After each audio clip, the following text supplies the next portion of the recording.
આજના દિવસે આ રાજકોટ સુરેન્દ્રનગર સહિતનો વિસ્તાર છે ત્યાં પણ તેની અસર જોવા મળશે.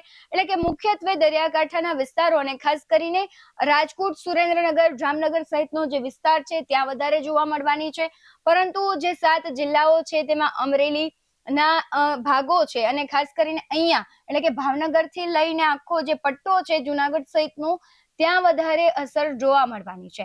આપણે ઝૂમ કરીને જોઈએ કારણ કે જે નાના નાના જિલ્લાઓ છે તો કે જો અહીંયા જુનાગઢ છે, અમરેલી છે, ધારી છે, રાજુલા છે, પાલીતાણા છે, ભાવનગર છે, આ બાજુ ધોલેરા છે. એટલે કે ગઈકાલે પણ જે પ્રમાણે વાત કરી હતી કે જે દરિયાકાંઠાના વિસ્તારો છે ને ખાસ કરીને આ 7 જિલ્લાઓ છે ત્યાં વરસાદી સિસ્ટમ આજે જોવા મળવાની છે.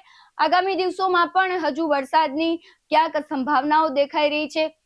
વિધિવત રીતે ચોમાસું છે આમ તો કેરળમાં પ્રવેશતું હોય છે, ત્યારબાદ તેમની અસર મહારાષ્ટ્રમાં જોવા મળે અને ત્યારબાદ ગુજરાતમાં પ્રવેશતું હોય છે.